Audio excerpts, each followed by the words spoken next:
The world is saved.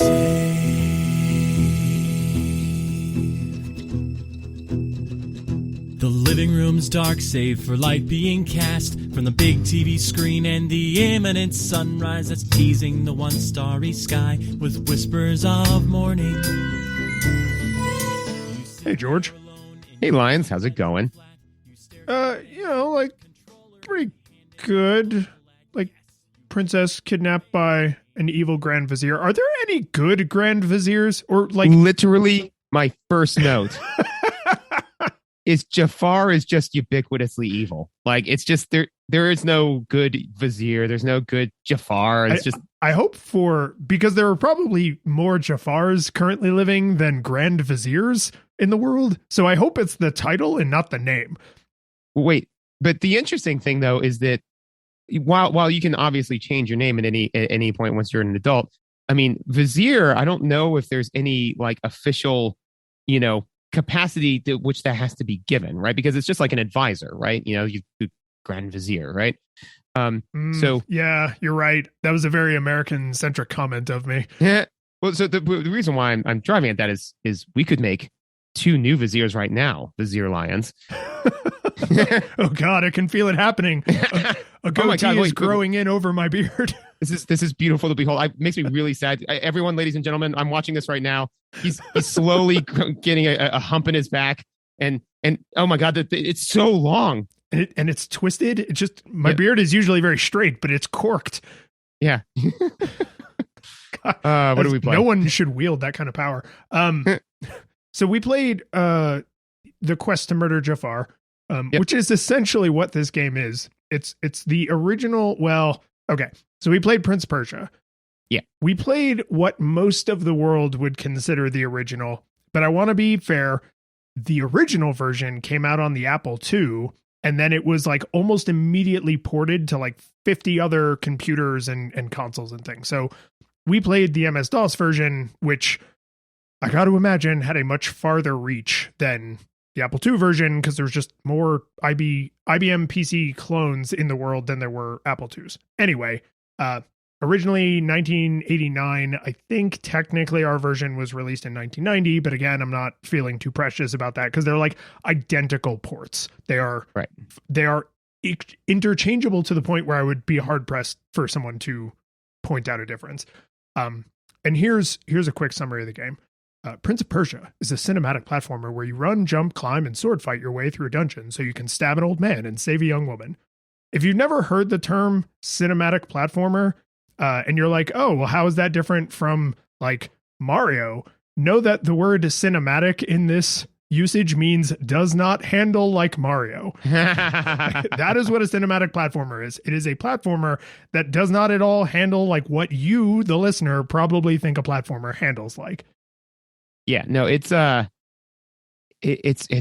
man. I mean, we'll get into it, but I just, I didn't know that games like this exist.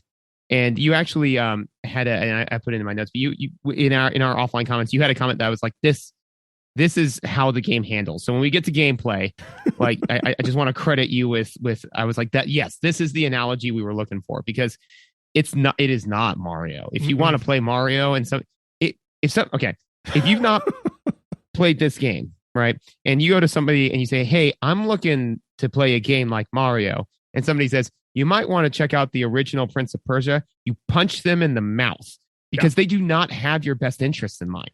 Well, you know what it is like I don't know if this is true, but there's a trope in the United States where they usually show like Russian children's cartoons and they're like sad and grainy and they look like old films, right? And it's like ha because it's Siberia and everybody's miserable in Russia, ha, right? But it's like, put aside the culturalism there, but it's like that.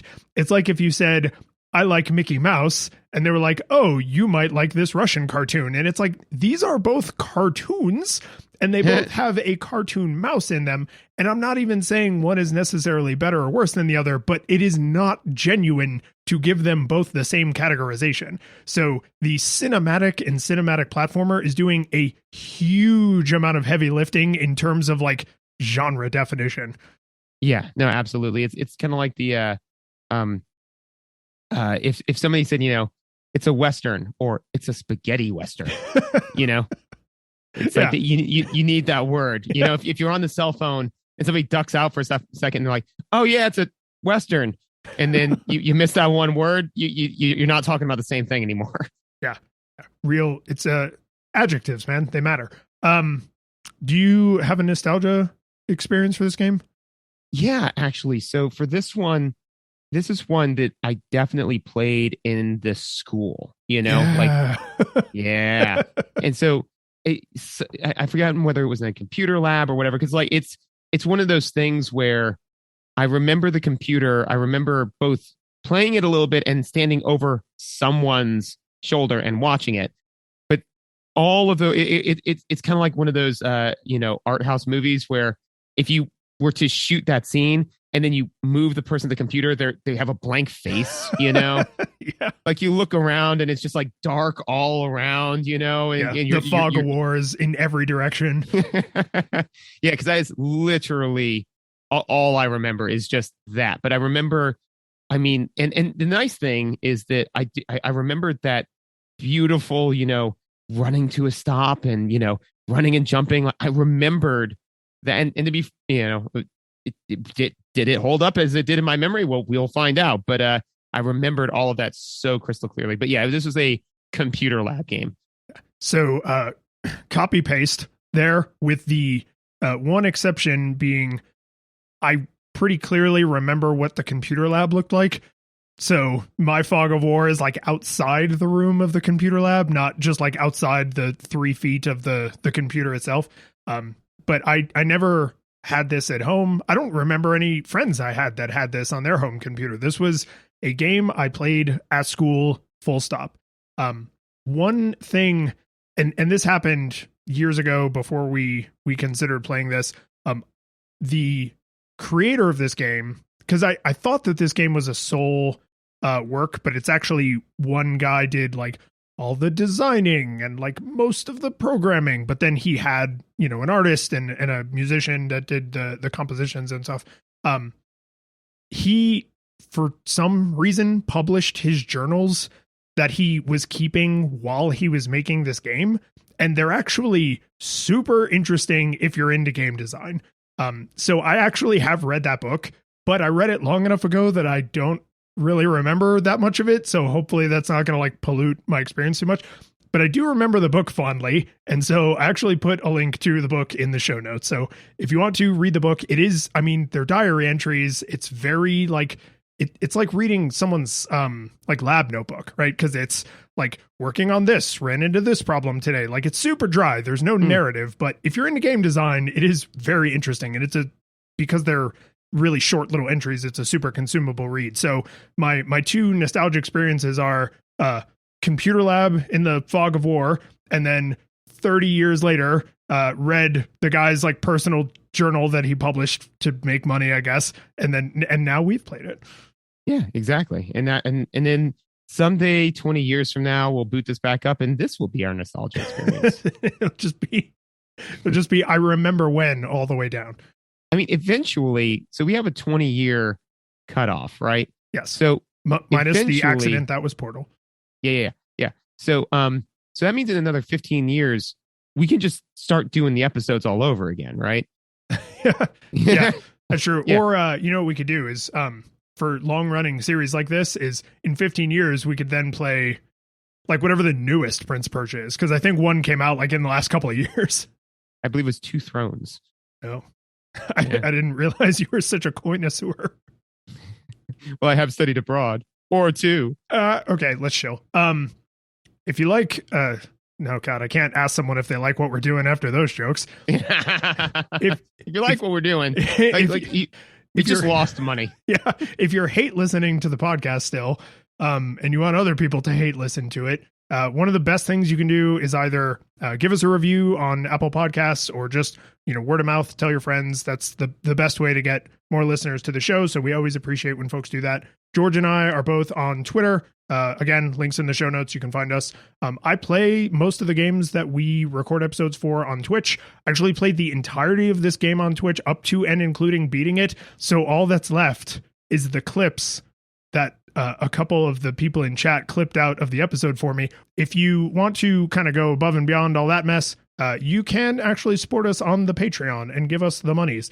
Everybody who supports us on Patreon, even at the $1 level, gets the after show, which is just more of us doing, I don't know, whatever this is. But if you go up to some of the crazy levels, then you can get your name shouted out on the show. So with that, we first need to thank our 8-Bit Classics, Kevin, holder of the sands of time, John, a fallen king, Jason, keeper of the forgotten sand, and Yarno, winner of battles.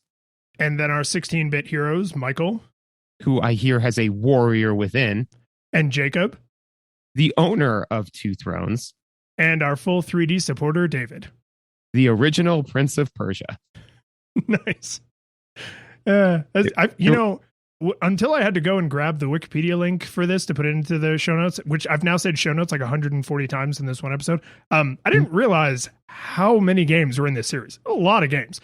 There's actually just enough because when I was going through and picking them out, I was like, I'm just going to skip this one. It was for the DS. I'll just pick the next title. And then I ran out of names. I was like, oh, so there's 7. Perfect. Yeah. And that's all I needed. But yeah, no, there's quite a few. And the unfortunate or fortunate thing is that when you type in Prince of Persia, they're like, oh, you mean Sands of Time. And it's like, you'd think that, wouldn't you? But no, I am in fact looking for the original Prince of Persia. And they're like, oh, I mean, yeah, that exists too. Are you sure? And I think I feel worse for like the DS entry, right? People are looking for original Prince of Persia because of their nostalgia goggles, and people are looking for the more recent games because they're more recent games. Nobody's looking for the reboot spin-off port to the mobile console. Right. And like, honestly, when I typed in Prince of Persia, it brought up Sands of Time. And then I typed in Prince of Persia original, and it brought up all the stuff I was looking for. But my mind, because, the memory's weird, right? My mind actually put in the Google search thing saying, did you mean Prince of Persia Sands of Time? Because it just seemed so plausible for Google to be like, are you sure this is what you were looking for? This is why every time someone's like, oh man, Facebook's listening in on everything we do. And did you know that, Google is working on a chip to put in your brain that's going to do brain things? And it's like, no, they don't need to do any of that. You give all of your information to Facebook, and Google hypnotized you years ago. They don't need to do any sci-fi, post-apocalyptic stuff. It's already happened. Yeah, that's the big reveal. And a lot of times it's just kind of like, oh, well, what if they do all this sort of stuff? And it's like, it's you're living it, man. Like, you're overthinking it. It's just, it's done. All you need to do. Ending. It's ended. Yeah, it from your seat, if you believe that is the end of the world, it ended a while ago. So, anyways, so on that note, visuals. Dude, I legit like the graphics in this game. I really do. They're good. I don't know if they could have possibly known this at the time, but the amount of detail scales up so good, shockingly good, because one of the cool things about this game is it is now considered abandonware, which means you can basically just download this anywhere on the internet for free. Hell, you can play it on the internet because it's old enough that it will run in an emulator in a web browser. So if you want to go and play this game, it is super accessible. But one of the things you run into in emulators for old PC hardware is they don't always scale very well. And as modern screens have gotten more pixels, what a lot of people don't realize is it's not just that the screens all got larger, it's that the pixels got smaller and they are more densely packed. And so you might worry, okay, that means that the graphics are going to be squashed down and then stretched out, and that's going to make them look crappy. And sometimes the answer is yes. But here, Absolutely not. Like the bricks, all little nooks and crannies that he like cracked into there. The texture that is mapped onto the back wall, like scaled up perfectly. Like everything's a little blocky that's supposed to be round, but I mean, come on. But like it's surprising like how relatively modern these games look. There are a lot of modern indie games that are trying to ape this exact style because it still kind of looks pretty damn good. Oh yeah, no, it looks fantastic. And the one thing that blew my mind is the sheer number of frames of animation they have for the Prince. That causes some issues with gameplay, but we'll get to that later. But as far as, how does it look, especially if you're just watching somebody play, right? So you're not getting the game feel of it. It's gorgeous, man. I mean, it does it is not that far off.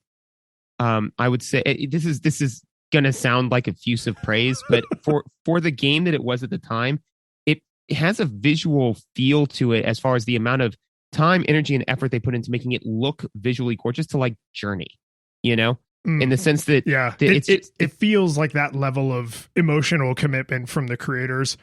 Right. And for the time, like that level of polish, it's not Journey, right? Journey's gorgeous, right? But if you put Journey beside a whole lot of games that came out, because Journey's getting old now, right? We could play it on this late 2000s, like 2009-ish. Yeah. Coming up, man. Yeah. Not too long. Yeah. But anyways, yeah, so if you put that with other like 2009 games, you would say this game is beautiful, right? If you put this alongside, I mean, to be fair, because we're probably gonna make this comparison a lot, put these visuals alongside Mario, Super Mario Brothers. It's gorgeous, and the fluidity of all the animations, not just the Prince, but like the fires in the background. They're undulating. They a lot of frames in there.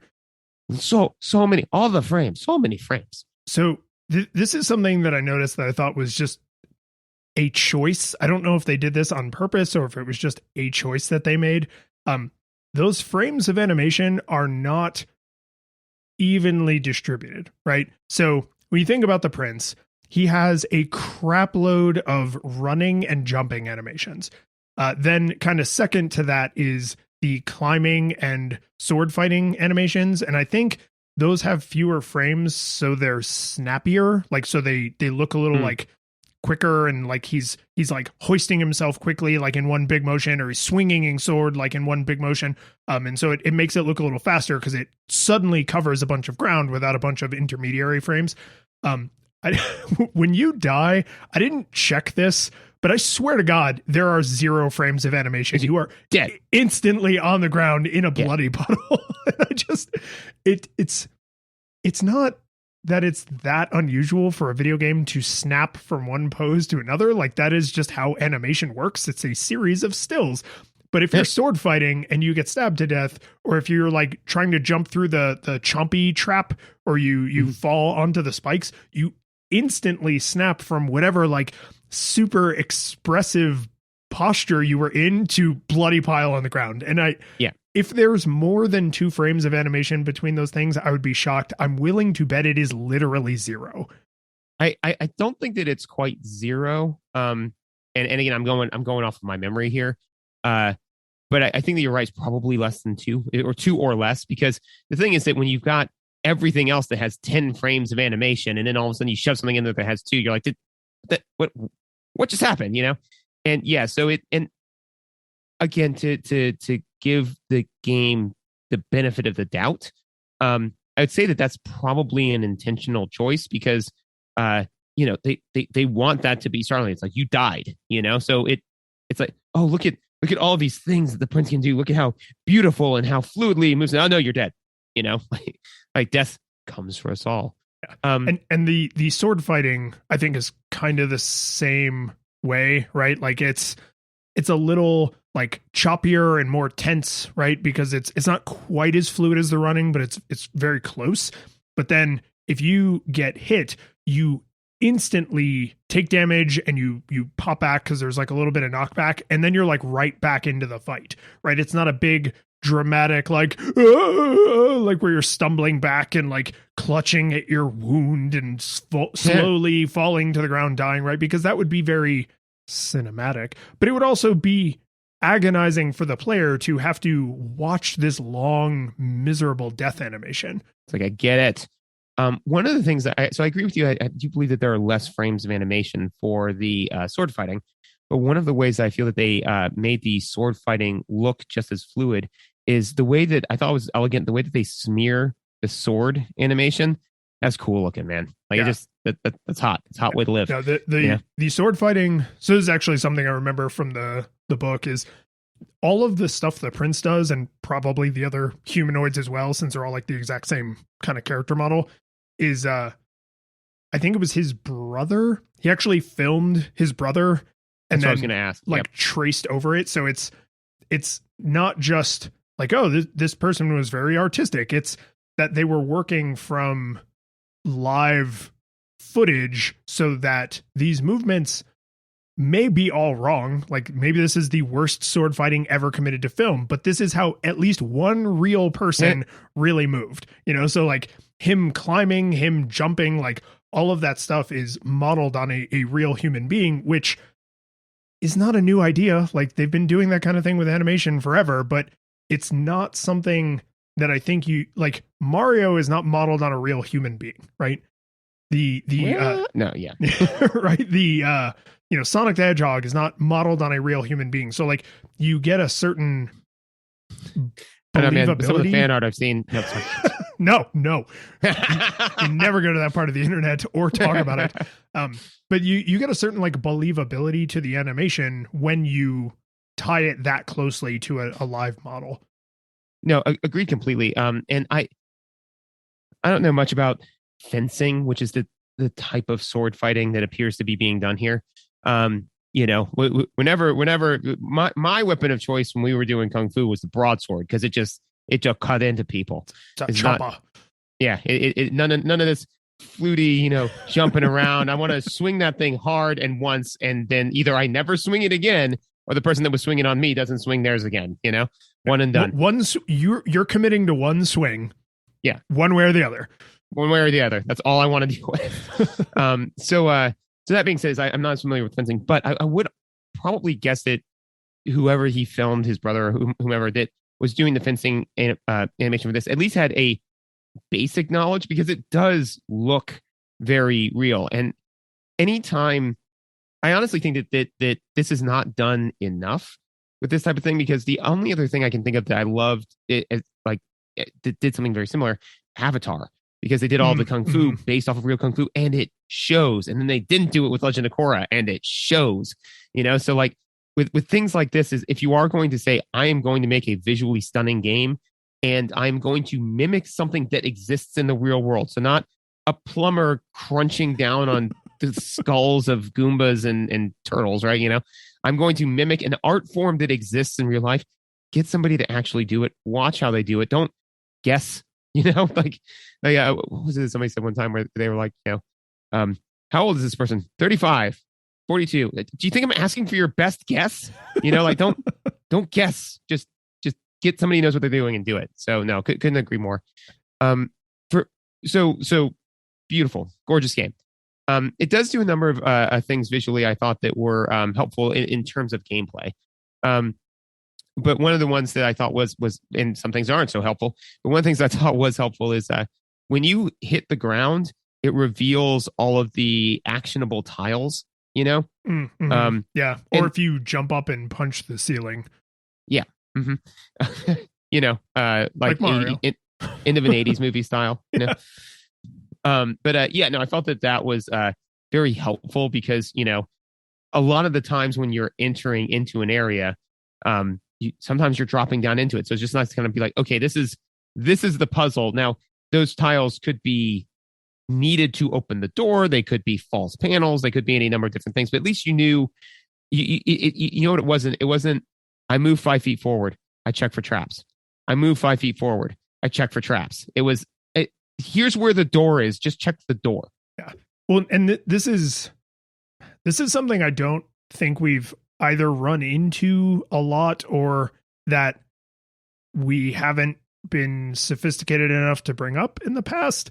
But again, pixel density is part of what changes as monitors have gotten better, right? Not just that there's more of them, but that they're packed into a tighter space. So what that means is when these graphics were being drawn, they knew what an Apple II looked like, right? Because it had a built-in screen. They knew what the like the range of monitors that most people had looked like for their IBM PC clones. So you knew, like, okay, 1 pixel or 2 pixels or 10 pixels will look roughly yay large on the screen. And the reason that this came screaming into my consciousness is because when I first started playing it, I was playing it at the original resolution, which is like 320 by 240, or maybe even smaller than that. It's itsy bitsy. Like, to put that in perspective, I think an Apple Watch has more pixels than that. And that is like a 1-inch screen, right? So just pixel density, it matters. So when you blow up the resolution to take up a more physical space, but it's the same number of pixels, and now all the pixels are larger, what you can see is that they did actually fairly clearly communicate where pressure plates are. So the falling tiles, you have to either trigger them accidentally, or you have to do like a little jump to make them like jiggle. But the pressure plates have like a tiny black line that shows that they're raised up, but it is not easy to see on a modern screen unless you blow it way up, right? But they did that with the intention that you would be able to see, oh, if as long as you're paying attention, there's a pressure plate line. The other place that they did that is, so all of the screens in this game are single screens, and then the level is built up of many single screens. So when you get to the edge, it snaps to the next vignette. You, especially in the later levels, really need to look closely at what is along like the borders of the screen, because sometimes you can climb up through what you might think was the ceiling, but if you look, there is clearly a gap. Sometimes you can run off the side over here, but not off the side over there, right? So like when this was being blown up to like a 12-inch screen and all the pixels were the size of your thumb, those gaps were probably more obvious, but it kind of took me, I don't know, maybe 30 to 60 minutes of playing before I was really internalizing like, okay, this is what it looks like if I can climb up. This is what it looks like if I can drop down. This is what it looks like when I can go off the screen to the left or right. And I think I'm having a hard time with this, not because there's anything wrong with the visuals, but because they're so small on my screen. And then when I made everything bigger, I was like, oh, okay, now I can kind of see it. Yeah, no, I never internalized it, just to let you know. Like, I couldn't. I tried, but yeah, it was what I could imagine if somebody all of a sudden, just hit. For me, it felt like somebody hit randomize on the controller settings, So I was trying desperately to get trigger to remap in my mind to X, which is now no longer jump. But man, I couldn't get the job done. One of the things my real final note for visuals is and this kind of is a controls thing, but I stuck it in under visuals, which is the quanta that you move when you move is way bigger than you'd think. So can I ask you something? Because I had kind of a funny realization. Yeah. We've played a lot of games, and you've probably had this problem also with modern games, where it's like the Mega Man, like, don't make me hold down the charge. Like, just let me always be charging. And I was like, oh, he got what he wanted. You're always running. You are always running at full goddamn speed.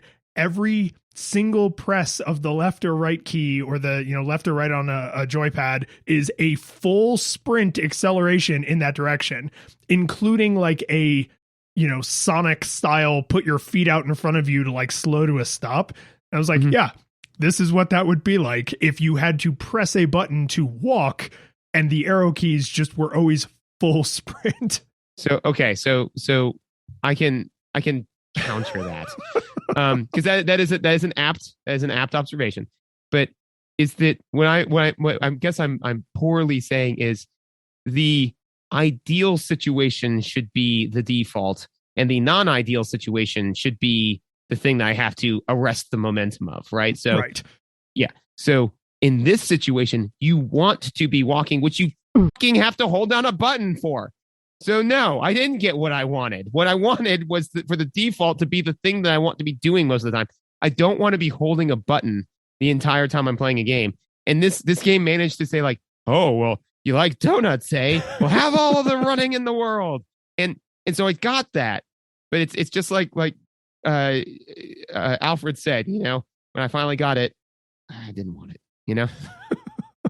So yeah, no. So to be fair, what I want is not to always have the more amplified thing happening. I always want the ideal thing to be happening. but my way is funnier. It is. No, yeah, but yeah, no, it's because when you said, oh, yeah, I think it's shift, right? I actually was playing with a controller, but I believe it's shift on the keyboard. Yeah, it's like, oh, you can hit shift to walk. I was like, what?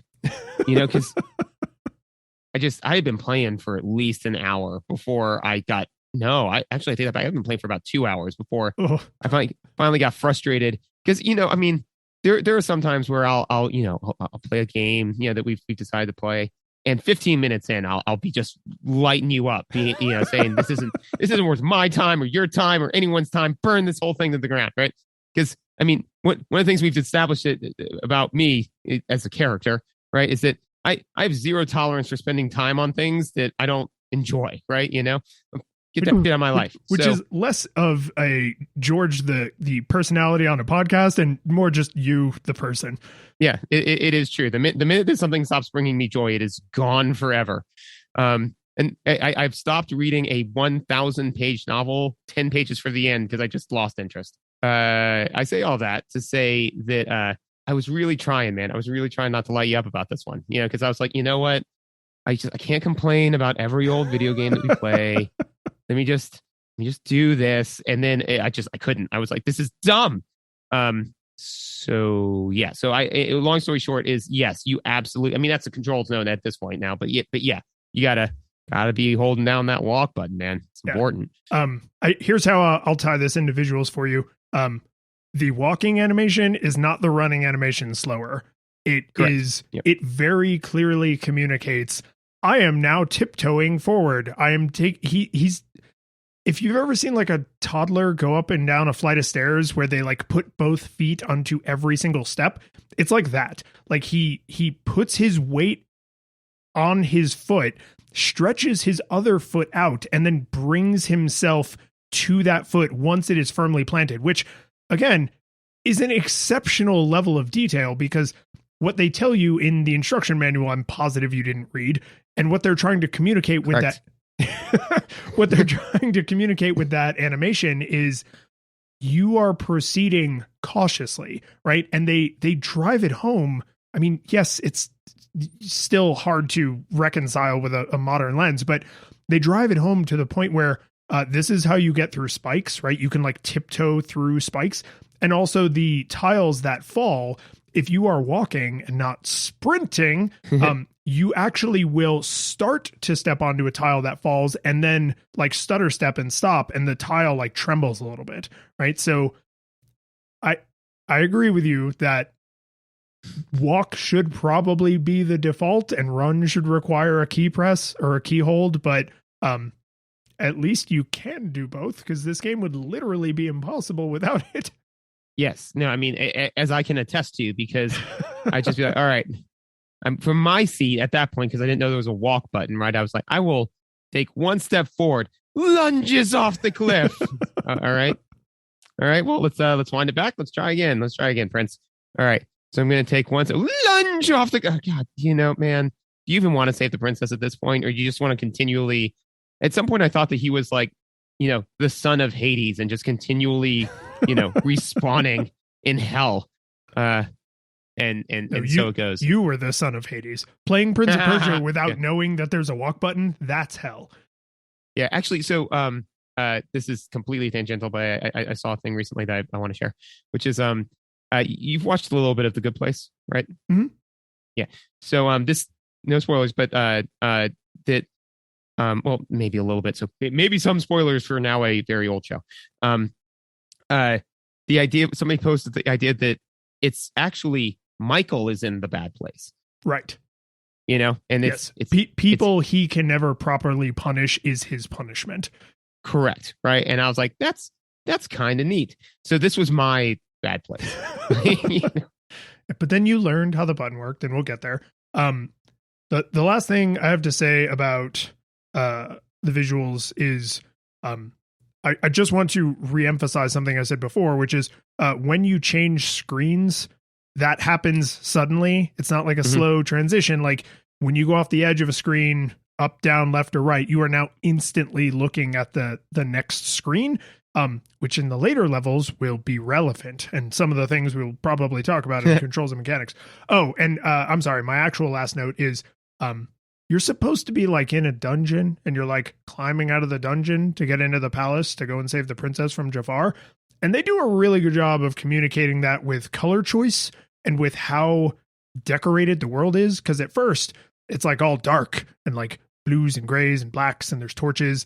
And then like it gets a little bit lighter and it's greens. And then it gets a little bit lighter and it's yellows. And then it gets a little bit lighter and it's like beiges. And so as you climb, because the levels start to get very vertical as you go through, and like as you climb out of the dungeon, like there is a sense of like lightness where like the backgrounds get lighter, the bricks and everything get lighter. So they did a really good job of kind of communicating that like feeling of progress through the color changing and like things looking a little bit nicer as you get out of the dank, you know, lowest, darkest pits of the dungeon. Yeah, you know, and also some of the guards get better fed, you know. They do. So, you know, which makes sense. Audio? This is going to be the shortest audio section we have maybe ever done. Yeah. Yeah. There's like nothing. There's nothing. Okay, so I actually have 2 audio notes. But are they meaty? No. One of them is so there is music at the very opening. There's right? music in the opening. There's a little death chime thing. And the cutscenes in between levels have a little song. And I will say that it was interesting because the music in the beginning has this, and you'll be able to articulate this better than I, but has like a weird kind of twang to it, you know? Yeah, it's got like it vibrates a little. It doesn't hold like a single pitch. Yeah, and it sounds like that. What's the name of that instrument? Andy plays it on The Office. Banjo, because he does play a banjo. He does. No, it's the one that he plays when they do the Arabian Nights theme. I mean, that's probably what they're going for. Yeah, but yeah, it sounds like that instrument. Does it look like a string instrument? Yeah, a sitar. Thank you. I couldn't stop thinking about like a sorry, and I'm like, that's not it, but it's got that same like that's clothes.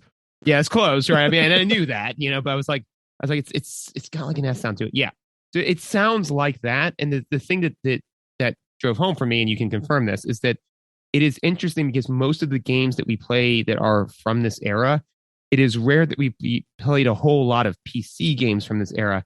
And the thing is that they're not dealing necessarily with a limited sound palette like they're dealing with you know, a Nintendo. They can, if they think it's important, they can kind of do any sound, so long as, I mean, it may sound like garbage on the speakers, but they can kind of do anything. So I thought it was interesting that I don't think I've heard that particular sound in a game from this era, because most of the games you've been playing are from, you know, NES, you know? Yeah, the hardware was a lot more powerful, but also more variable. So you had to kind of decide, like, am I going to write a piece of music that will play on most pieces of hardware, or am I going to write a piece of music that works really well on the Apple II and sucks on these PC clones or whatever, right? So it gets complicated.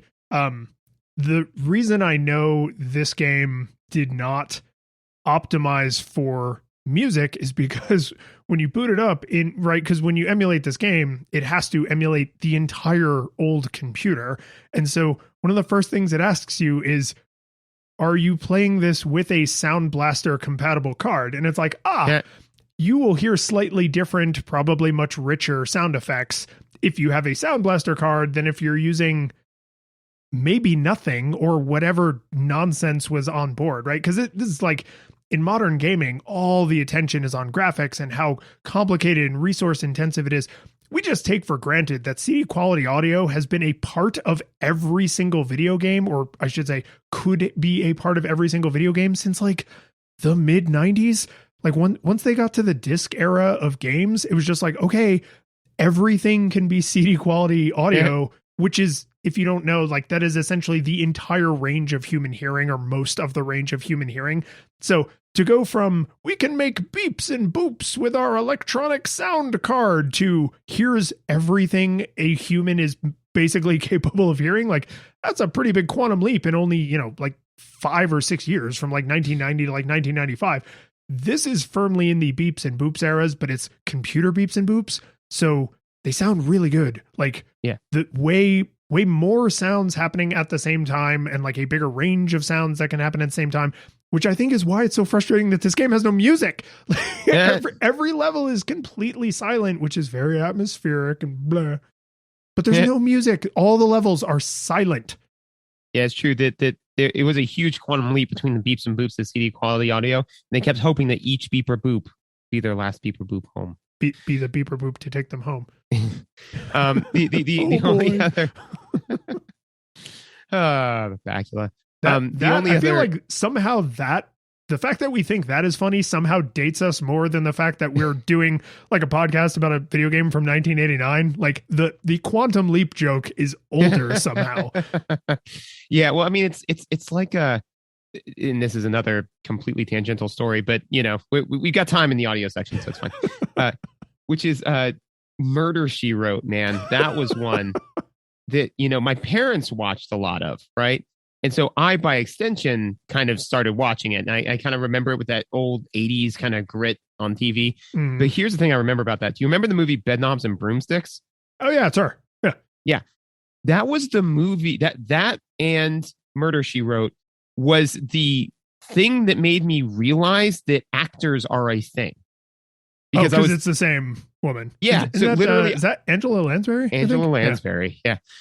So because I remember this crystal clearly, which is I was watching Murder, She Wrote with my mom, and I just turned to my mom and said, why doesn't she use her magic?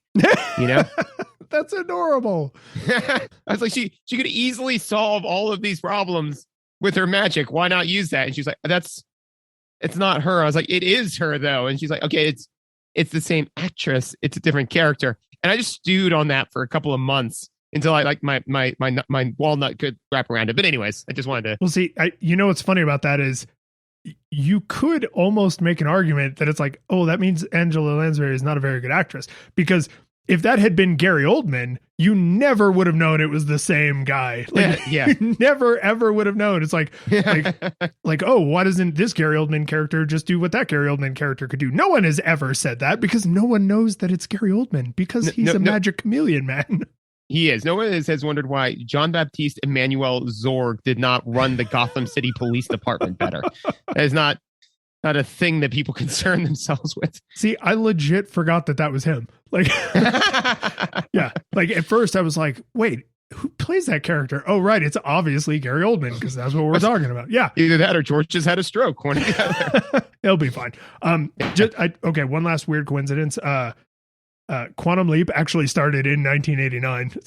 So it is making a Quantum Leap reference isn't older than making a Prince of Persia reference. It is exactly as old as making a Prince of Persia reference. Well, there you go. Right. So we're on point. Yeah. And so the only other audio notice I had was, how'd you like that running noise, man?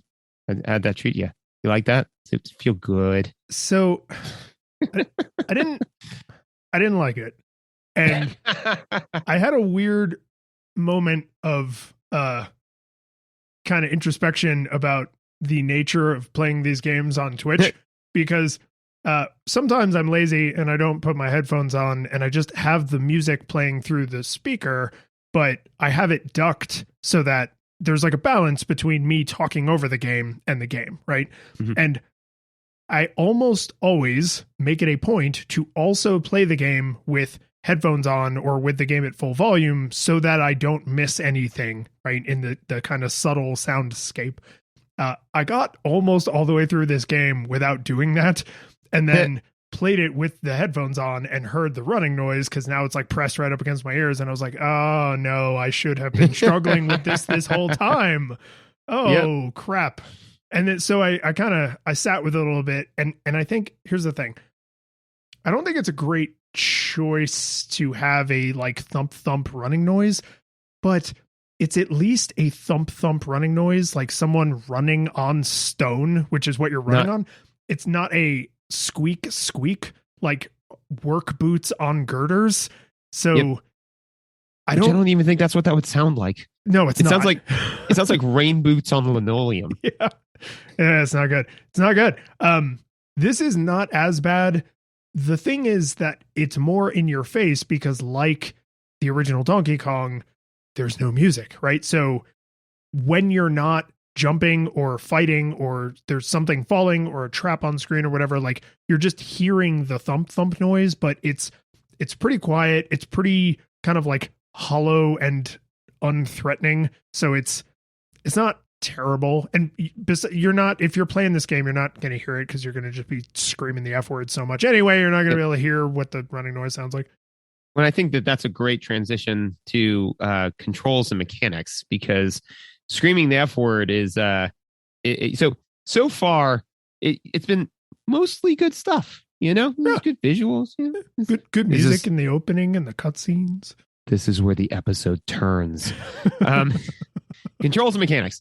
Are you good with that? Yeah. Yeah, let's do it. All right. So I'll start off here because I'm interested because you played with a controller. And I was playing. I was like, let me do the authentic. I did play for about 30 minutes with the keyboard, and I can't, dude. My wrists. I was like, I can't do this. It's not fair to the game. Yeah, because the people playing it didn't all have like the carpal tunnel that we have now. I will say that on the keyboard, at least, jumping is wildly unintuitive. Mm-hmm. You know, so like basically, the way I internalized it is that you have to tap up and then immediately tap forward. It's almost akin to a joystick roll, you know, in a fighting game. Yes. You know, and it took me a while to get to the point where I had even internalized that to the point where I could get past the second screen. You know, because I'd be like, okay, I'm going to run, and then I would just be holding down that, and then I'd hit jump and just straight run to your death. You know, it's like, okay, well, I'm going to then get to the edge and then jump and press over. Nope, you're just going to jump straight up.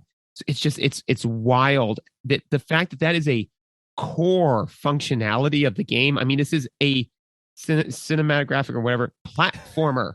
it's the thing it's got to do is jumping, and the fact that it does it so poorly is mind blowing. Yeah, and I don't know if I would say it does it poorly so much as I would say, Jesus Christ, they had no idea what like generous interpretation of player inputs was at this point. Right. Like it's because the controls are very consistent. If you press the buttons the same way, you will get the same result.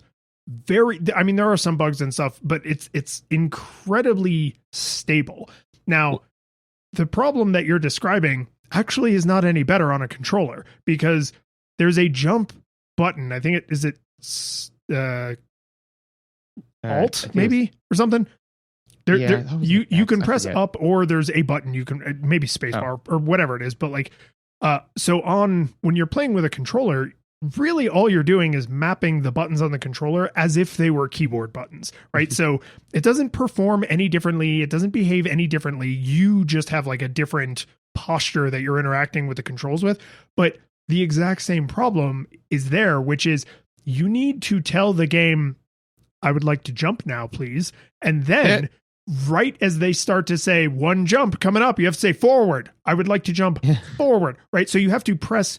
Like for me, I had it mapped to B, right, the bottom button. So you have to press the jump button and then immediately press the direction and never in the other order. You never press the direction and then the jump button because you can't interrupt your sprinting forward at full speed with a jump.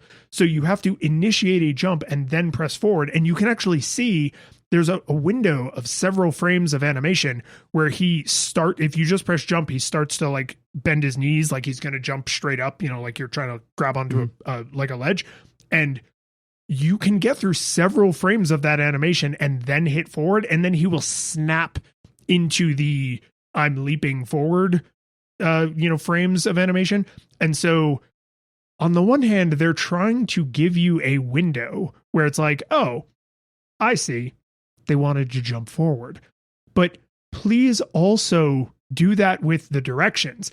If I press left and then jump and it's like in a thousandth of a second after, assume that what I meant is I want to jump to the left, not that I want to sprint to my death. And I agree with you. And so I think that you hit the nail on the head with a generous, player inputs, right? Generous interpretation of the player's intention. Right. Coyote physics, all that stuff. Yeah, exactly. All that kind of good stuff. I think you're correct that it is doggedly consistent if you're a computer. Yeah. So that's the thing, is that like, it to me, not until I had been playing it for a little bit did it even feel consistent, because I will admit I was being inconsistent, but I didn't feel like I was being inconsistent. I thought I was playing normally, know? And so because of that is that, there is by definition of us being human, some degree of randomness in our actions. And so if you say to somebody, put a quarter on the table in this circle, like, 50 times, right? Then it's going to vary a little bit where they place that circle, And so if you say every single time I'm going to draw a circle on the table that is exactly the diameter of 1 quarter. And if any part, so help you God, if any part of that quarter is outside of that circle, I'm going to light you on fire. From your seat, you would just be like, I just randomly get lit on fire somehow. I don't know what's going on. So, that was not great. And again, I would be way more forgiving if it wasn't a core functionality of the game. Yeah.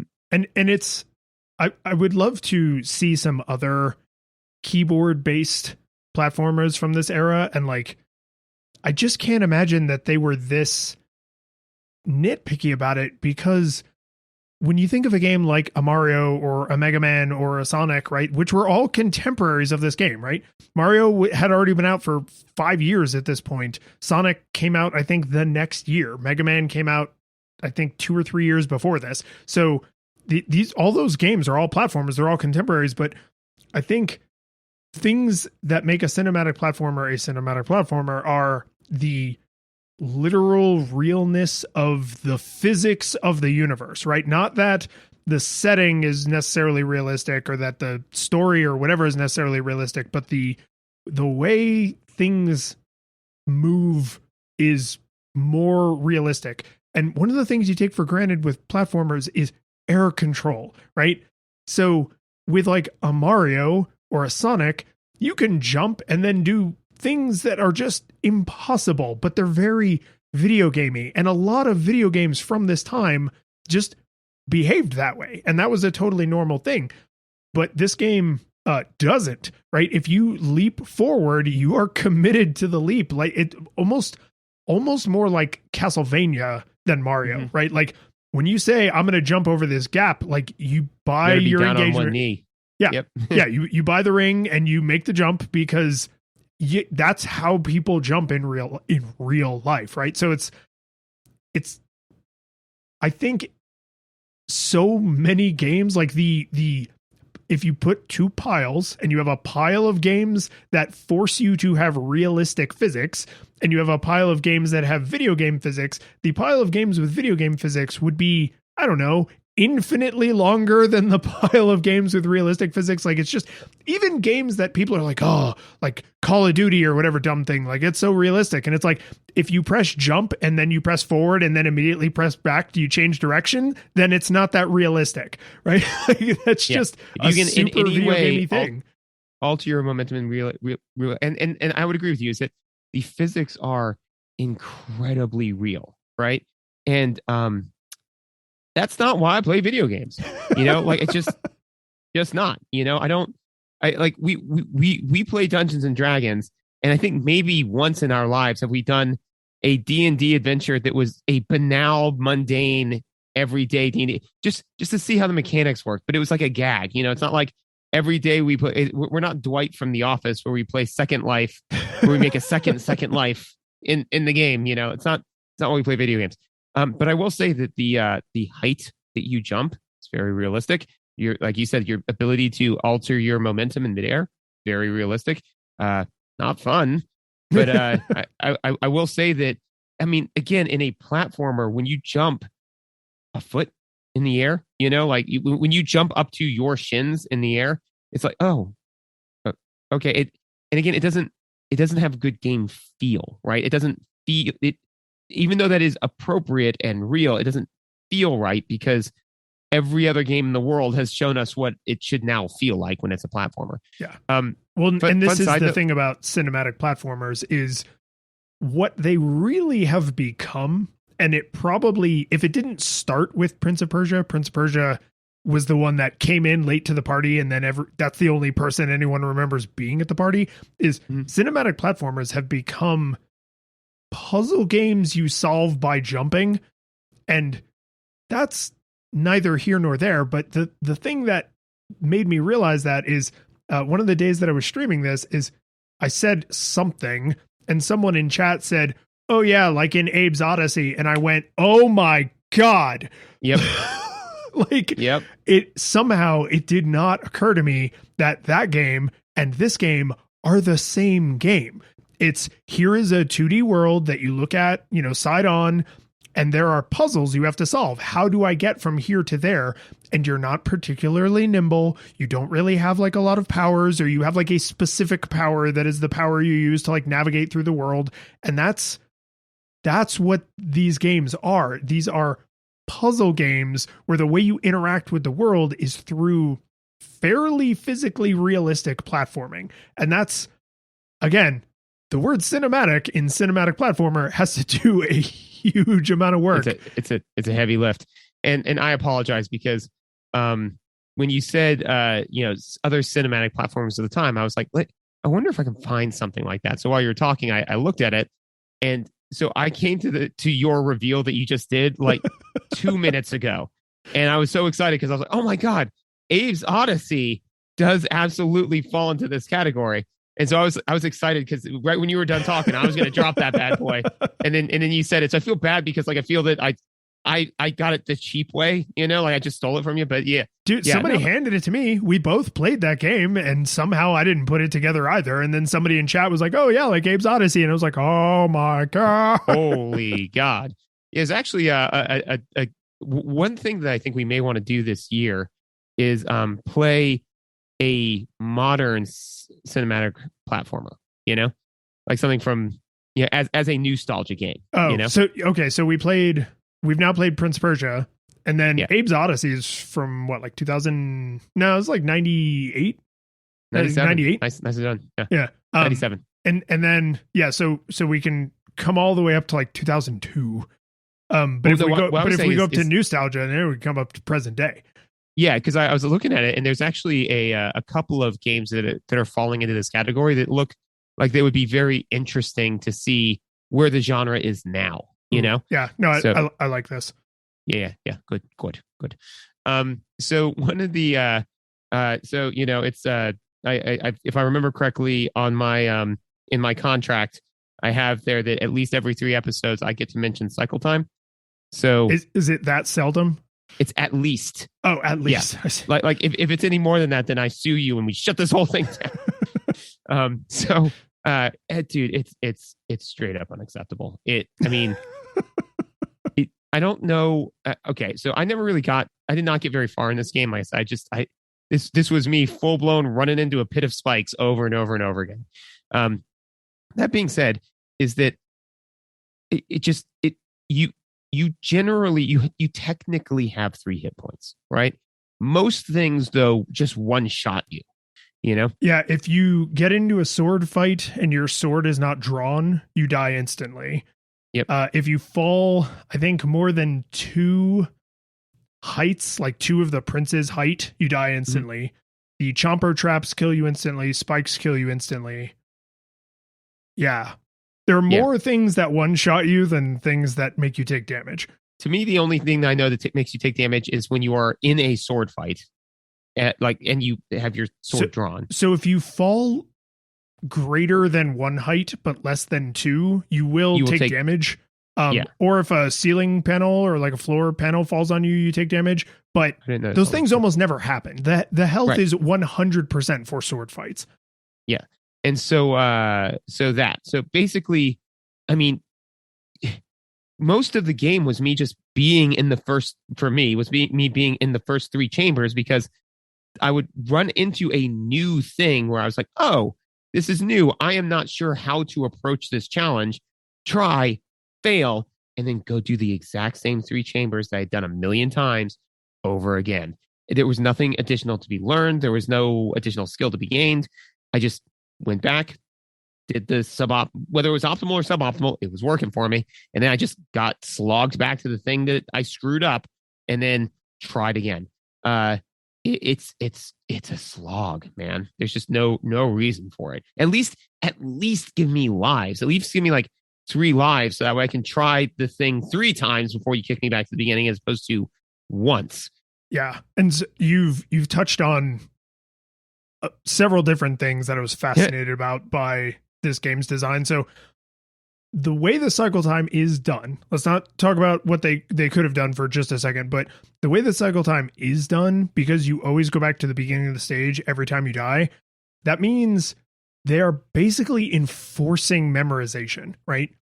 You have no room for experimentation because every experiment results in redoing the entire stage, which means you do have to experiment because there's problems you don't know how to solve, but that makes memorization non-optional, right? The controls don't accommodate oopsie, like, oh, I jumped a little earlier or a little later, right? So you basically have to, like, once you know what the goal for a stage is, like where is the pressure plate that opens the door so I can leave the stage?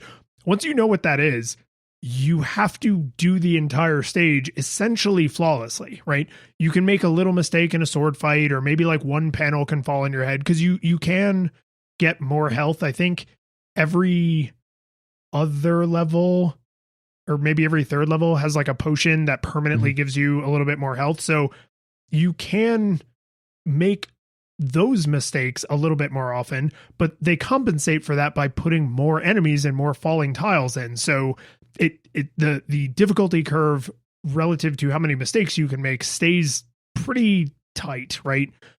Even if you get the health, and the health is optional, you can miss it because it's like hidden. So the cycle time is get 1 screen farther, die, then hope that you can get all the way back to that screen to try and get 1 screen farther, and then die, and then lather, rinse, and repeat. And this gets even more shoved in your face because the later levels, like the first 2 or 3 levels, are fairly linear. Like, it's really obvious where you need to go and what you need to do. The later levels, there are whole screens that are superfluous. There's whole dead ends and stuff. So like, now you're memorizing, like you might be memorizing it. So say, you start in the center and you're like, okay, I go 8 screens to the left, but I died. So first I went 4 screens to the left, and then 5 screens to the left, and then 4 screens, and then 5, and then 6, and then eventually 8. And now I know that that's a dead end. And now I have to forget everything I just learned. Right. Yeah. I mean, it's basically, when we talk about like the plan, practice, improvise, right? It is what 99.999% plan, or practice. Where it's just, you gotta know, and so it's really, and again, there's no feel to it. There's no intuition to it, right? I mean, it's something that would look spectacular, but playing this game blindfolded would not be that much more difficult than playing it without a blindfold, because it's all just rote memorization. Like button press this. It's literally only the sword fights where you would have a hard time. Yeah. But I mean, outside of that, is people be like, you could play this blindfolded. It's like, if you're that impressed, you've probably never actually played Prince of Persia. And so to me, because I was actually playing a new game recently. It's a roguelike. I forget the name of it off the top of my head. Oh, the wizard one? No. I do still think we should do that for nostalgia goggles, because it's actually not that great. It's Oh no. it's interesting. Because all the nostalgia ones we do, we generally we're like, I want to play this game, and we just we play it, right? But this is one where it's not terrible, but it does a bunch of things where I'm like, this is actually not great. Like this is semi poor game design. I'm not sure why it does this, and so I think it would actually be a decent discussion. But I was like, it's not bringing me joy anymore, so it's gone. I was playing a new game, but both with that game and this one is that I would run into something new, and it would I would take damage, and it didn't telegraph well. It didn't in any way let me improvise around it. So I was like, oh, but I've learned that now, and it's a roguelike, So I mean, the whole point is that I'm going to try again, lather, rinse, repeat, right? And so I was like, that you can do that in games like that because the whole point about it is that cyclical nature of the game, right? You can't do that type of stuff in this, like to have this incredibly long cycle time and then throw something at somebody where you're like, I think I can maybe intuit this. It's like, well, hope your intuition is pretty decent because if not, it will be 10 minutes before you can do another experiment. And for some of them, I would just screw up and be like, wait, what did I do the last time? And then do the same thing again. And, yeah. If you're not taking super detailed notes, right? And this is, I think, some people would probably make an argument that this is like, it's like NES hard, right? Because this game isn't chewing quarters, so it has to prolong itself through difficulty. And I don't actually think that's what they were going for. I think what they were going for is we want to create this situation where memorizing what to do and then executing it properly will feel satisfying, right? And I don't particularly derive joy from that. Like this is not something that I would say I think is any fun, but I do actually find it to be satisfying. And this is one of the things that I think is an advantage of playing this in a computer lab at school, playing with your neighbor friend, playing on Twitch where you're talking to chat, is every time something miserable happened and I had to just grit my teeth and then be like, okay, so I need to go 2 screens to the left, and then there's going to be that falling tile, so I have to make sure I jump over that, because if that tile falls, then it'll land on the pressure plate, and then the gate is permanently closed, and I can't ever open that gate, so I have to do this, and then this, okay. And then once you successfully do those things, you're like, yes. And it's not happiness, right? This is not a feeling of like, yay. It's like, it's like mission complete, right? It's like the thing was hard, and I did the hard thing. And some people derive a tremendous amount of joy from that. I don't, but I do recognize the satisfaction. It's like it's a puzzle game, right? It's putting the pieces of the puzzle together and executing, because there's an execution element. It's not just mentally solving it, but nailing it does feel good, but it's unlikely that it will feel good enough without also deriving some happiness and joy from it that you would want to continually return to it, right? Yeah, no, I can absolutely agree with that. And what is it? I don't want to yuck someone else's yum, but yeah. At the same point in time, man, there are some times where I see somebody eating something where I'm like, I'm just going to keep it to myself, but I think that's really gross. It's gross. It's a gross way to live. I'm not going to say anything because I'm an adult, but you're disgusting. You're disgusting, and I don't think we're ever going to be friends. And also, I could also see the argument being made for the degree of, to your point, right, is that it actually behooves you to take notes on this game, to write stuff down and so in that way, it is kind of making you almost like Edmond Dantes, like in oh my God, Count of Monte Cristo. There you go. Yeah, I got there. Where you are trying to escape from a prison, right? And so, it's very important that you know where the cards are, that you know where everything is, and you've slowly worked your way through and methodically done it. So if the goal is to make me feel like I'm a prisoner playing this game, then they were successful. But I would challenge that that's a thing that they either A, should be doing, or B, that a lot of people should be like, no, I want to get that feeling. I mean, there are scared straight programs. It's easier. It takes less time too. Well, okay. So let me ask you something. Yeah. This game has cheats built in. So if you launch it from DOS, so you have to type like pop1_3.exe to like launch, or it's Prince. It's the word Prince launches the game. But if you launch it with like Prince Mega Hit, then it activates all these cheats, including things that I think are honestly there as teaching tools for someone who wants to do this. So let me explain. One of the cheats you can do is you can just add more health.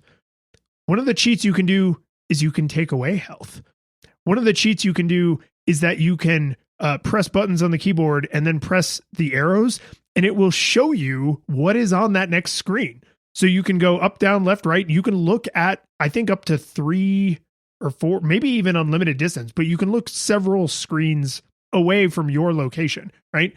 You can add and remove time from the in-game timer, because we haven't even talked about the fact that this game doesn't have a live system. It has a time system. So you can add and remove time from the in-game timer. And as a person who grew up playing console games and owned a Game Genie, like, to me, those are cheats. Here is how you cheat at the game.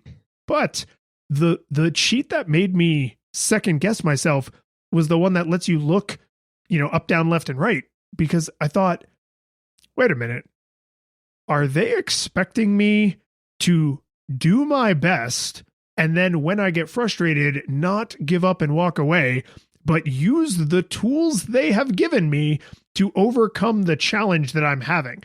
And if the challenge that I'm having is my memory sucks and I don't remember what's on the next screen, you can just press key on the keyboard, see what's on the next screen, and be like, oh, right, this is the screen that has the soldier guard. They're guards.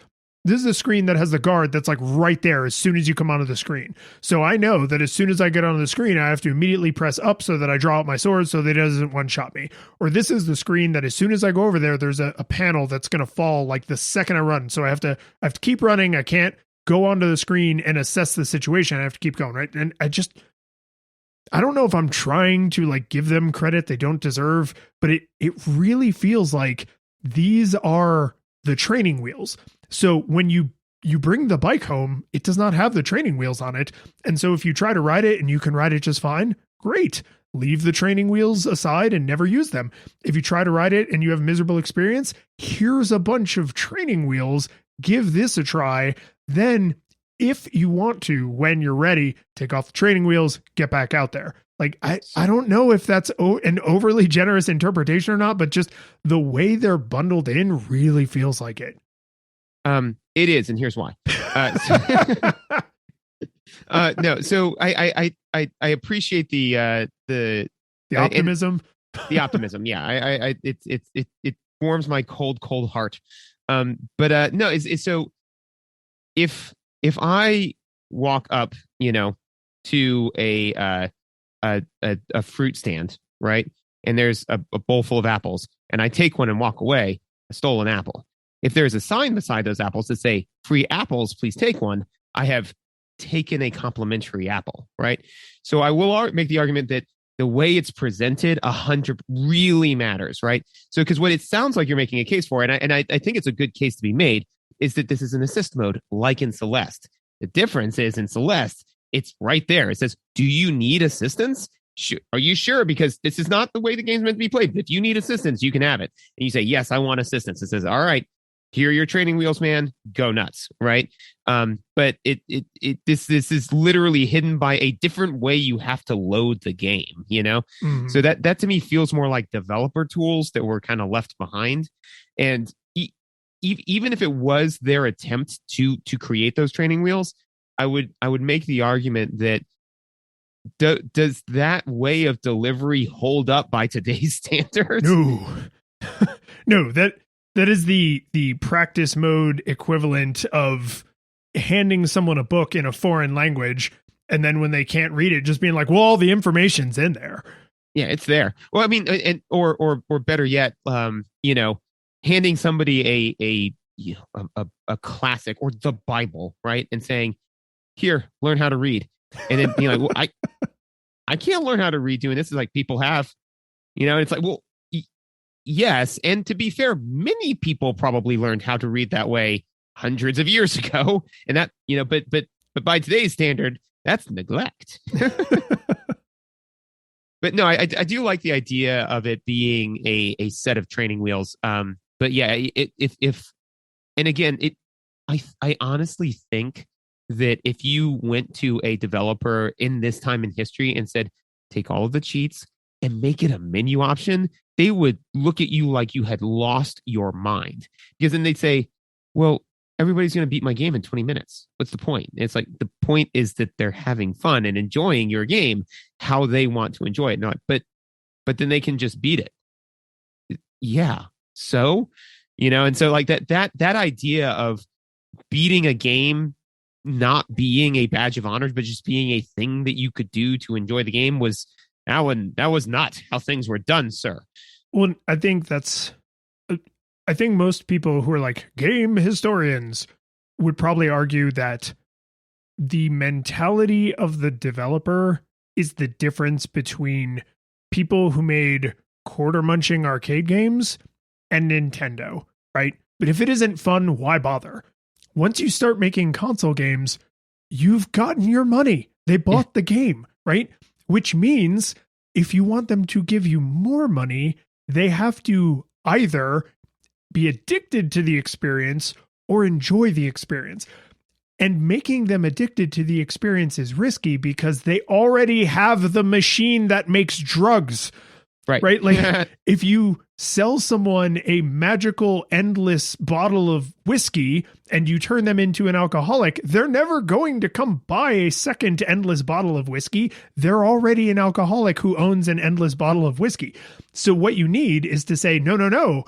What I've taught you to do is to appreciate different kinds of whiskey. And so what you end up with is being massively incentivized to train people to want more of your thing, not because they are addicted to it, but because they enjoy it, right? That's how you get repeat business. And that's what the developers at Nintendo generally were striving for and continue to strive for to this day. Whereas like mobile games, arcade games in the old days and modern day mobile games, like all they want is your money. Right? They are drug dealers and they have gotten you addicted to the drugs that they sell. They don't want you to try out all of the other drugs they sell. They just want you buying drugs. So if you do the same drug forever, they're fine with that, right? Nintendo is not fine with that. Nintendo wants you to play Donkey Kong Country Tropical Freeze and Super Mario Odyssey and Metroid Dread and Breath of the Wild and Mario Kart, right? They want you to be a wine connoisseur, not a drug addict. The only other real thing that I've got is that there's a timer in this thing. Mm-hmm. Did you not? Did you not? No, I mean, again, like I died a lot and very towards the beginning of the game. Like, I mean, most of my experience was screwing around within the first level, just dying and dying. So I had my controller emulating a keyboard because that was just the easiest. The game actually does officially support a controller, so I don't feel like I was cheating. This was just the easiest way for me to do it.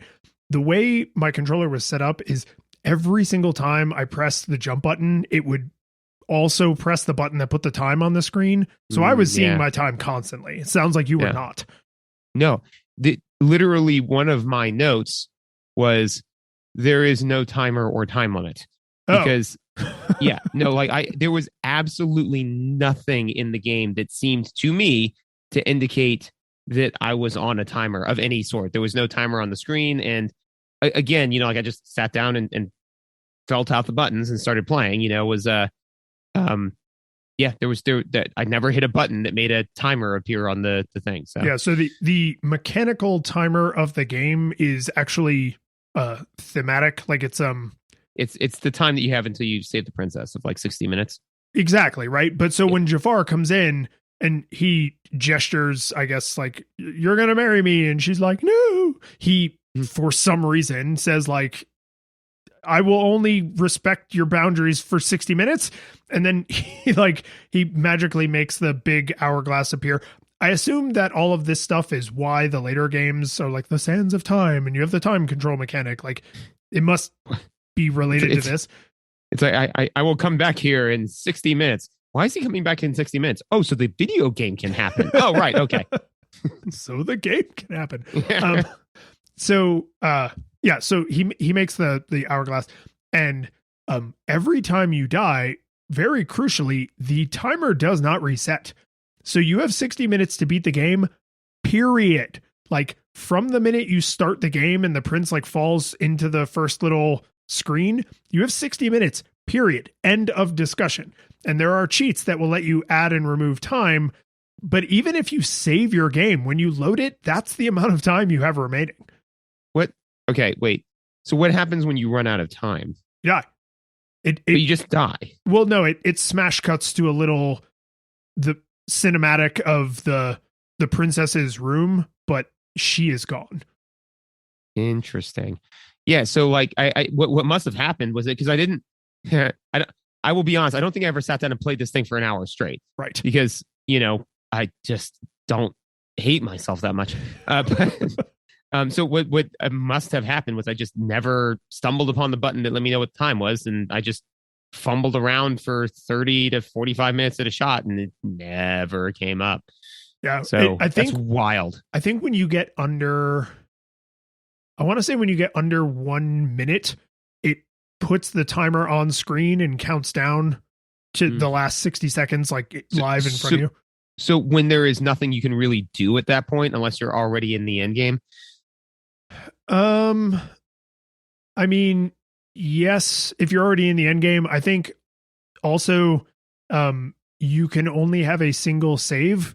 So it might be like a don't save right now kind of warning. Yeah. I mean, but it's to me, it's the, Leela saying, it's like, warning, ship broken. It's like, that's not a warning. A warning happens before the thing happens. Warning, you'll be out of gas in 1 second. See, that's a warning. Something like that, where it's like, yes, technically giving me a minute's heads up is a warning, but unless I am within a minute of beating the game, it's like, okay, well, so I saved when I had 5 minutes left, which still would make the game unbeatable. And so I'm still screwed, but it's like that, so it's just, it's a weird, I guess, concession to make. I don't know. Yeah. I think it's more just like a video gamey pressure thing, right? Like 60 seconds remaining, not that you can do anything useful with that, right? So your Leela analogy is apt, right? Because it's like, by the time I have this information is useless. And to be fair, you can check the amount of time you have remaining at any moment. It's just because of the way my controller was mapped, I knew how much time I had remaining every single time I did anything. Cause just, it was essentially pressing 2 keys on the keyboard for some reason. And so that's interesting because that does, reframe the game a little bit, because one of the things I was going to say to the game's credit is that even though, it's clunky as hell and you got to memorize all this sort of stuff, at least it gives you the time and space to explore at your own pace, but it doesn't. So no, it does not. 60 minutes. All right. You got anything else? I just have one thing I wanted to mention. Almost as like it's not exactly a throwaway note, but it doesn't really fit anywhere because it's just like gushing about a cool little detail. So in one of the later stages, the only way to get from like point A to point B is you have to jump through a mirror, like a huge like person-sized mirror. And when you jump through it, the mirror doesn't break, but out the other side comes the Mirror Prince. And he looks like you, but like his colors are all weird. And it's like, oh no, that's going to be a problem later, I bet. And so in like the next stage or like 2 stages after that, there's a potion on the ground that like heals you. But you have to like jump through like 4 different traps to get up there. And then you got to climb up to the top of the screen and then go back the way you came to get to it. And after you go through all that dangerous stuff, right before you can possibly get to it, the Mirror Prince runs on screen and drinks it and then runs off screen. And which is such a fantastic way in a game with no dialogue, no text boxes, no voice acting, except at the very beginning and the very end, there's some text on screen. That makes you instantly hate him and want to destroy him, right? Because now you're like, oh, he is a malevolent entity that is here to thwart my quest. And then at the end, when you finally get to him, there's 3 like boss fights. One is a skeleton that you can't kill. You have to like knock him into a pit. One is the prince, and then one is Jafar.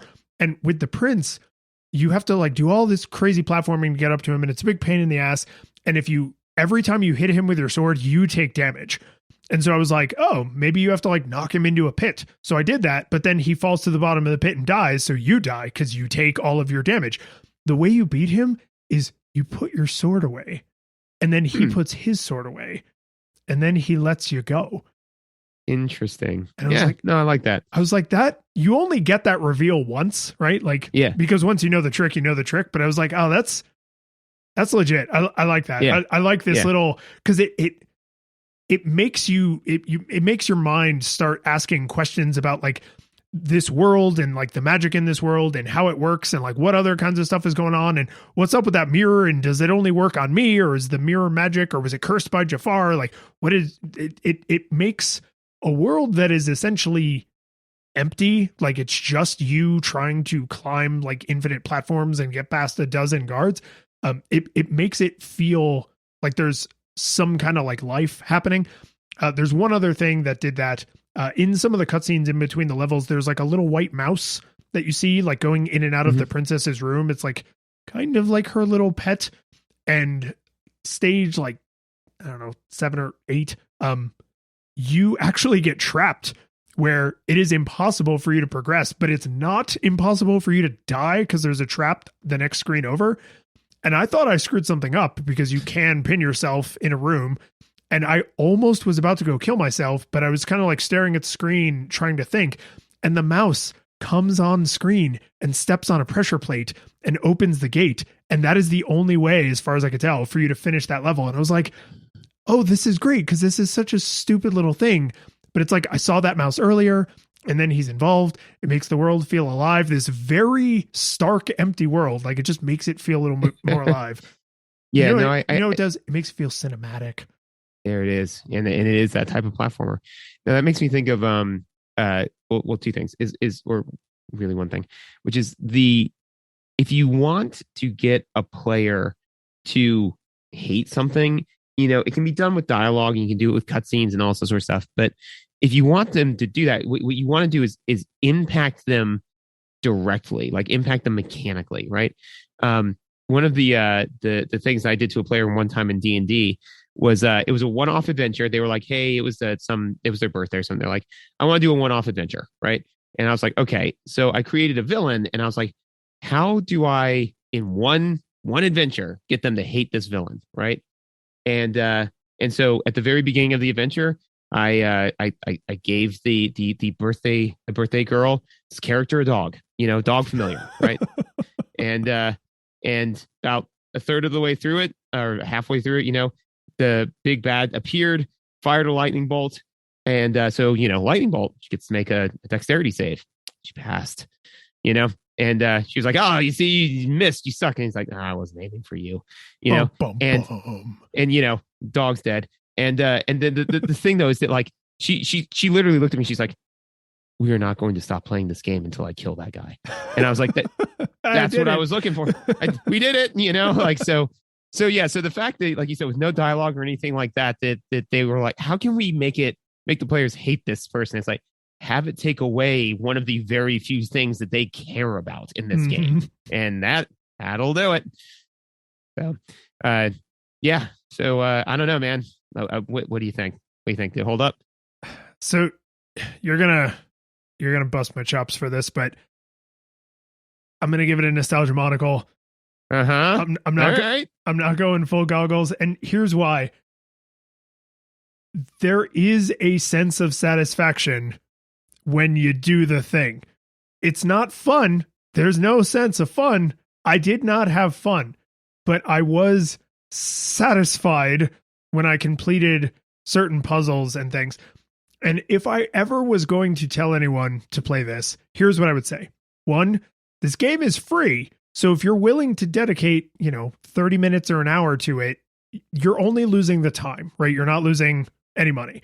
And 2, for the love of God, just be super liberal with the cheats. Look screen to screen, give yourself all the health you want. One of the cheats, and I didn't even experiment with this one because it would have been way too tempting, is if you press the right keys fast enough after you die, you just get back up. It just resurrects you in place. And Nice. so if you are curious about this game, if you're curious about like every modern cinematic platformer probably being derived directly from this like common ancestor, play it in a browser so you don't have to deal with all the emulation nonsense, and just use the cheats, because there is a lot of interesting stuff here. The animation alone is just worth seeing because it's just so incredible what they did with the technology at the time. The fact that that unequivocally holds up, I think is remarkable. But should you just sit down uninformed and try to modern perspective your way through this game? Absolutely not. You will not feel satisfied. You will just be miserable. So I give it a awkward, sort of uncomfortable nostalgia monocle, but it's like, it's a nostalgia monocle that's like almost falling off to reveal the full nostalgia goggles underneath, but it's just barely holding on. Like it's you're a count wearing a nostalgia monocle, but then it's like Mission Impossible. You peel your face off, and it's just the full. Yes, somehow a completely different bone structure. Yes, yeah. I don't know how those work. Those are actually magic. Did this game hold up? No. Full nostalgia goggles. No. I mean, okay. So here's the thing. I am very interested to play a modern cinematic platformer to see what I think that will kind of inform more so. So I do withhold my right to, come back in an after show later, which everyone should, pay us on Patreon and get the after show. Come back later and maybe say, you know what, I've softened on this. But should you play this game? No. What you should do if you want to experience this game is watch it on YouTube, because that has all of the stuff, all of the good stuff about this game, which is the visuals and the way it plays and handles. And you can watch somebody who knows what they're doing and all sorts of stuff. Do it. And to be fair, I think that one of the main differences is I have no tolerance for, really, really, really, put up with a lot of misery, and then I'll give you a little bit of the happy chemical. It's like I have a whole laundry list of things that'll give me the happy chemical for free, And so, and also to your point, like it's like, well, I mean, you're just losing the time. It's like, yeah, you losing the time, man.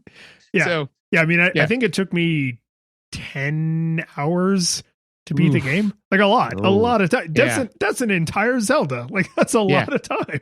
And you could have been playing Zelda. So for me personally, I would say this game does not hold up. Full nostalgia goggles, and it should be lost to the sands of time. The curtain falls, the music plays, the credits roll, then it all fades to black, and you're left by yourself. The fanfare is gone, there's no player two there by your side to share victories won. But as you slowly progress down the hall to your bed, a few great events leak back into your head from the time that you spent traversing the land, battling evil, fighting the darkness, just sword in hand. Your memories creep in with the edge of a smile.